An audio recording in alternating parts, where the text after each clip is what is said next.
run onto it, okay? So keep in mind that in those coaches manuals that you get, there's like, if you have all of the suggested games that they can play, about 2/3 of them are dribbling games, okay? And maybe 1/3 of them are kicking the ball and passing games, okay? So let me show you, that's enough playing. I want you to give me the ball and I'll show you what you guys can do is you can sort the games out on your own, and I can give you a few pointers on how to organize them and what they're working on, okay? What you should have them do as much as possible is learn how to manipulate the ball with their feet, okay? It can be as simple as dribbling from one end to the other, from one corner to the other, all right? Show me where the yellow goal area is and have them have a little race down there, okay?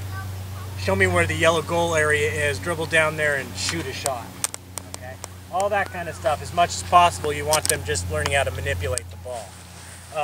And so they often are at an age where they like to show you things, okay? So you can say, show me how you can move the ball with the outside of your foot, okay? And they can begin to learn how to do that. That's difficult. Show me how to manipulate the ball or move the ball with your inside of your foot, okay? And they can just go around trying to do that. Show me how you can move the ball. You can also do, because they're kids, show me how you can move the ball with your nose, okay? All right, so then they're doing stuff like this, or your shoulder, or your elbow, or your knee, okay? And any stuff like that. Show me how you can toss the ball in the air and catch it, or toss the ball in the air and touch it with your foot before it gets to the ground, okay? All right, and as adults, we would do something like that, but they'll toss it up every which way and, you know, maybe be going like that, and their touch will be something, you know, like that, all right? Not a controlled touch, but anything like that is better than nothing, okay? So don't be afraid just to make stuff up in addition to whatever you find in there. But, you know, generally speaking, when they're dribbling with the ball, they want to have the ball closer to their feet, okay? So that in a game, what happens if I have the ball out there? Well, my opponent gets it. But if I have the ball in here, I get to play with it, okay? Coaching points like that. With the passing stuff, okay, I would like to see you have them, what they will do, let me show you the passing technique, okay, for side of the foot, okay? It's plant foot pointed at my target, next to the ball, but not too close and not too far, okay? And so it's somewhere in here where it's comfortable, and I lock my ankle, have my toe up and heel down, okay, and just push through the back of the ball, okay? That's the technique for side of the foot. And that's something to strive for, okay? But what I would really like to see them do is step into the ball, okay? They oftentimes, you know, they're sorting through the technique as it's been explained. They come up here and it's like this pendulum thing, okay? And maybe that's just the starting point. But if you can get them to take a step into the ball, I think they have more success early on, and they're able to build towards being stronger kickers, okay? The other technique, which is actually difficult for kids, or can be, is having kicking with their instep, which is this bone on their foot. And for that, you have your toe down and your foot at an angle and the ankle locked again. So if they think about what they're doing, they're thinking, well, if I don't do this right, I'm going to do this and it's going to be hurting, okay?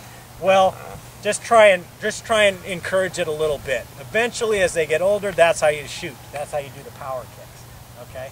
But, you know, if you have them passing back and forth, or maybe they're passing a ball to you and you're passing it back to them, try and get them to step into the ball as opposed to doing stuff like this, okay?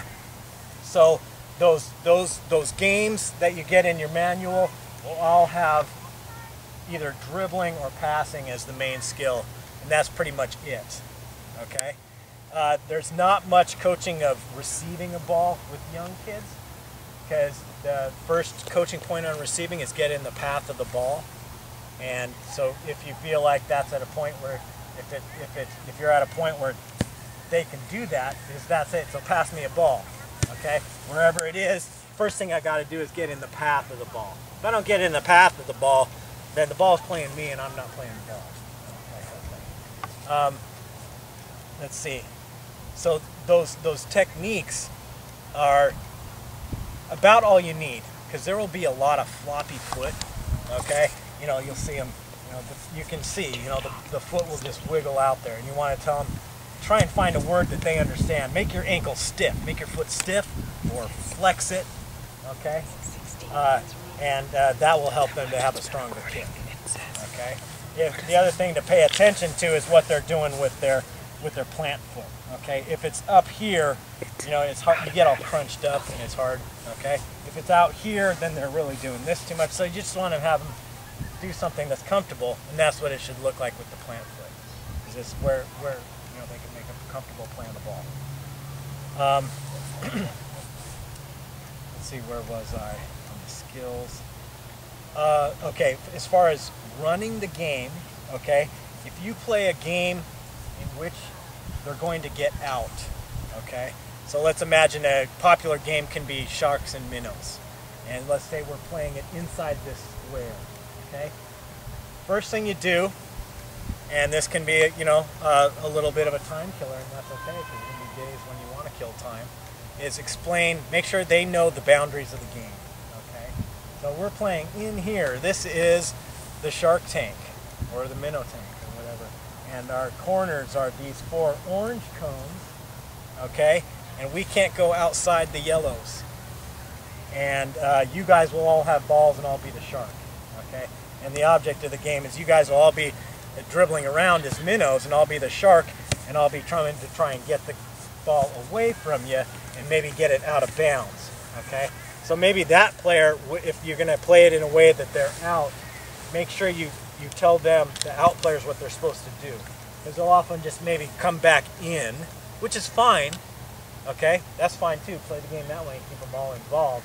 Or if you're having the game played down to a winner, maybe that player that's out needs to pick it up over their head and come either through the game or around the outside of the game, so that then when they're already out, they don't have to hit the ball. Okay, so those little organizational points will help a lot with games. Okay, and just make them a little more smooth.